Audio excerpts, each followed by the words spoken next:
Bonjour à tous et bienvenue pour cette première vidéo de 2022. Aujourd'hui nous allons parler d'un des plus beaux concept cars de Peugeot qui fête ses 10 ans cette année, la Peugeot Onyx.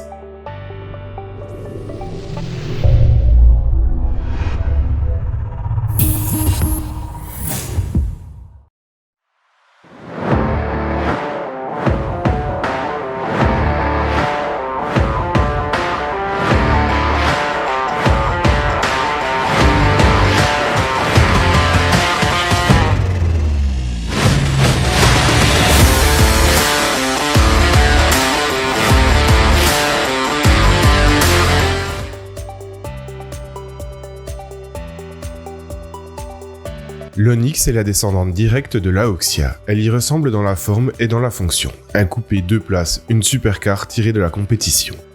La Onyx lance le renouveau de Peugeot en 2012, qui est dans la tourmente. Elle arrive à la fin de l'engagement de Peugeot en endurance et reprend donc son moteur, mais ça on en reparlera un peu plus tard. On peut voir ici les dessins de style de l'Onyx. Très sportif, le bureau de style de Peugeot était alors dirigé par Gilles Vidal. Lui et son équipe ont travaillé depuis septembre 2011.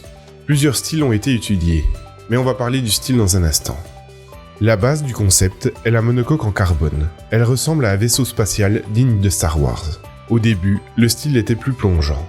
Les feux sont passés plus à l'horizontale au fur et à mesure. L'intérieur a peu évolué, l'esprit d'un cocon était présent dès le début. L'informatique a pris une grande part dans la conception de ce concept. Ainsi, chaque pièce était prête avant la fabrication, et donc prête à être installée. Néanmoins, des maquettes ont quand même été utilisées. Des maquettes d'argile pour le style et les proportions. Puis des maquettes à la taille 1.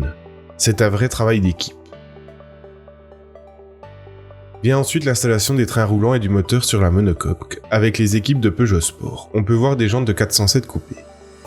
Le concept finit son développement avec les éléments de cuivre. Elle sera finalement présentée au Mondial de Paris en 2012, où elle recevra pas moins de 4 récompenses, dont le plus beau concept car de l'année. Elle fera aussi des apparitions sur plusieurs pistes, comme Goodwood ou le Castellet, car oui, ce n'est pas juste une show-car, elle est totalement fonctionnelle. Et certains journalistes ont même eu la chance de l'essayer, comme Turbo qui est monté à 200 km/h juste en 3ème, ce qui permet d'imaginer la vitesse maximale avec sa boîte 6. Ce concept évolue dans le temps, car le cuivre, s'il n'est pas poli, ternit. Ainsi, elle fut présentée avec le cuivre oxydé qui change complètement l'aspect de la Onyx.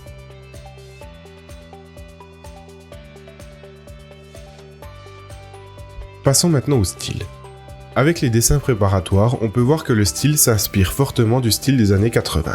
Le lion repasse sur la calandre à la place du capot. De même, l'arrière montre les premiers signes d'une bande noire entre les feux repris des 205, 309 ou 405, avec la même forme de feu. Comme on l'a vu, le style a aussi évolué au fur des mois et les équipes du style ont bien travaillé. Les designers extérieurs sont Julien Cueff et Christophe Piala. Le choix des matériaux et des couleurs est aussi très étudié par Sophie Gazot. Et au final, il n'y en aura que 2 pour l'extérieur, le carbone peint ou non et le cuivre brut. Pour les portes et les ailes avant. C'est un matériau qui vit, comme on l'a vu précédemment. À l'avant, les feux de l'Onyx s'amincissent. Le full LED permet d'avoir des feux fins. Et les feux de jour de chaque côté partent du bas pour remonter en diagonale. C'est les prémices des griffes lumineuses qui se verticalisent avec les années suivantes. À l'arrière, on retrouve 3 griffes caractéristiques de Peugeot. La bande noire est ici un ensemble de LED avec une signature lumineuse propre qui permet aussi d'afficher des messages. La Onyx intègre aussi un hommage à la RCZ, un double bosselage sur son pavillon. La cinématique des portes est un peu spéciale, car la partie en cuivre se détache du reste de la porte pour laisser plus de place à l'ouverture du panneau intérieur. À l'intérieur, l'ambiance est minimaliste, on retrouve le e-cockpit et le petit volant de Peugeot. C'est l'œuvre de Sandeep Bambram, qui confectionna tout le design intérieur. Les matériaux sont aussi des choix peu banals, avec du journal ou de la laine. En effet, avec le carbone, la planche de bord est constituée de journal compressé, ce qui donne un aspect de veine de bois. On peut même lire des mots.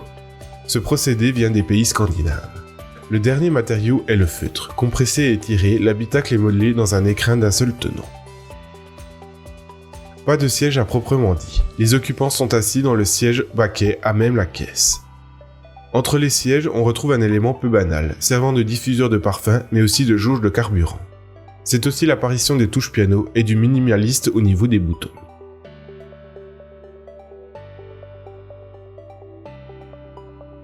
Parlons un peu de motorisation. Elle reprend le groupe motopropulseur de la 908 Hybrid 4, qui devait concourir au Mans en 2012 avec la nouvelle réglementation hybride.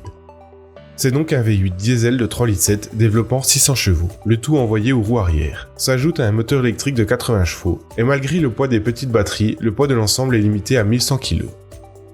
Et ça c'est grâce à la caisse en carbone. Constituée de 12 éléments, on voit la forme ici, on dirait une monocoque de prototype du Mans. Rien d'étonnant vu que Peugeot Sport a été acteur du projet. De même, les jantes à alliage de 20 pouces avec un écrou central comme les voitures de compétition sont taillées dans la masse.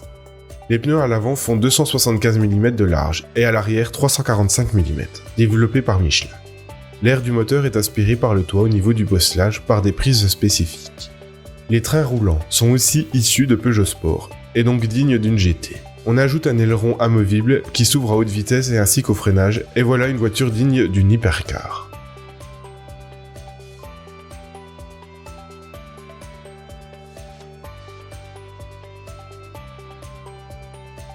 Plusieurs éléments de l'Onyx se sont vus sur des modèles de série après. Si on commence par le côté, on peut voir une coupe franche, des couleurs entre le cuivre et le carbone.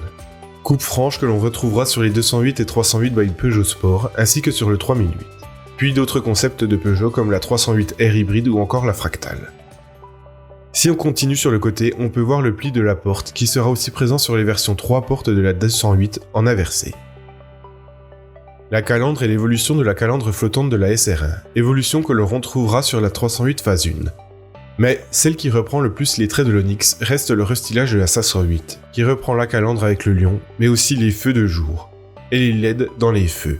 Comme on l'a vu, le lion sur la calandre a été repris par la 508, mais aussi par la 308 GT dans un premier temps, puis sur toute la gamme après le restylage. Et depuis, le lion a intégré la calandre de façon permanente. La barre noire entre les feux fait aussi son arrivée sur ce concept. Elle sera présente sur tous les modèles depuis la 3008, à l'exception de la nouvelle 308 SW. Voilà, c'est tout ce qu'il y a à savoir sur la Peugeot Onyx. Je tiens particulièrement à remercier le musée de l'aventure Peugeot pour m'avoir permis de filmer la Onyx de près. Merci d'avoir regardé la vidéo. On se retrouve la semaine prochaine pour les anniversaires de 2022. Merci de vous abonner, ça permet à la chaîne de grandir et de faire des collaborations comme celle-ci avec le musée de l'aventure Peugeot. On se retrouve la semaine prochaine, pensez à mettre un pouce bleu et commenter.